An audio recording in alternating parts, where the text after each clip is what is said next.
목요일 친절한 경제 시간입니다. 오늘도 한지연 기자와 함께합니다.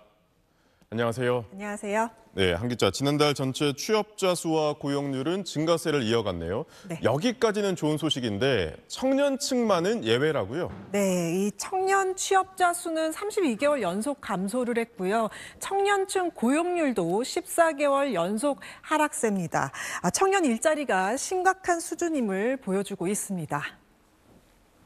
좀 자세히 살펴보면요. 전체적으로 봤을 때는 양호해 보입니다. 지난달 전체 취업자 수는 2,909만 1,000명으로 지난해 같은 달보다 18만 3천 명 증가했습니다.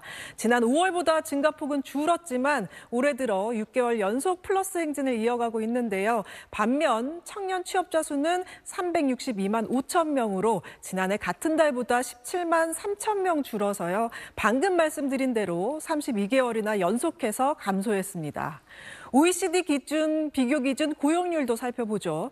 역시 전체는 양호합니다. 15세부터 64세 고용률은 70.3%로 지난해 같은 달 대비 0.4%포인트 상승한 반면 15세부터 29세까지 청년 고용률은 45.6%로 지난해 같은 달보다 1%포인트 하락했습니다. 청년 고용률은 지난해 5월부터 14개월 연속 하락하고 있는데 6월 기준만 봐도 2021년 6월 이후 가장 낮습니다. 좀 더 나이대를 쪼개서 취업자 수를 살펴보겠습니다.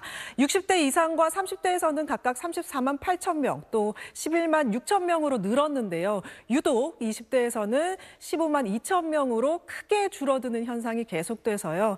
이제 갓 회사에 입사해야 할 취준생들 취업이 힘들다는 게 여실히 드러나고 있습니다. 이렇게 20대가 힘들다는 통계가 또 보이네요.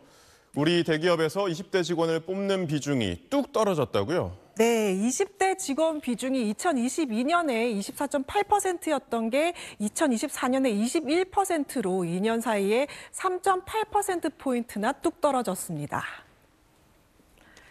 매출 기준 상위 100대 기업 중에 67개사를 분석한 결과인데요. 이 조사 기업 중 절반이 넘는 38곳에서 20대 인력이 줄어들었습니다. 직원 수 기준으로 보면 같은 기간 4만 7천 명 넘게 줄어서요.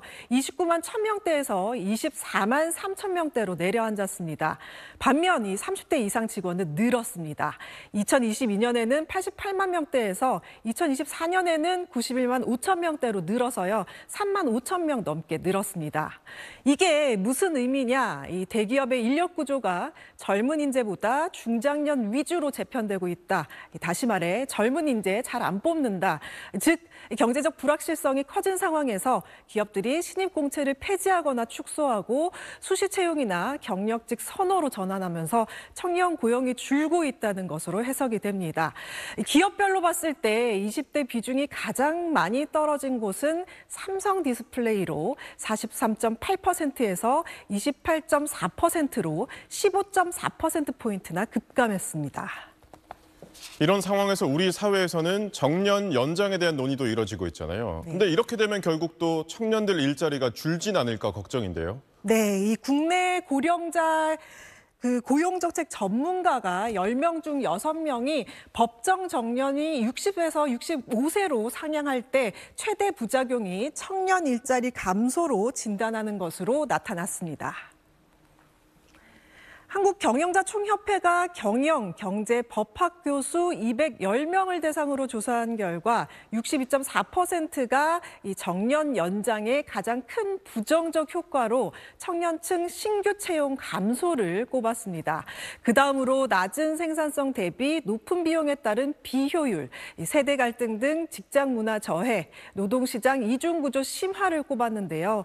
법정 정년이 늘어나는 문제가 이 청년 일자리 감소에 영향을 미친다는 우려가 큰 만큼 청년 일자리 문제를 해결하는 데 있어서 청년과 고령자 세대가 함께 할 수 있는 고용정책 등 다양한 시각이 담긴 정책이 필요해 보입니다. 오늘도 잘 들었습니다.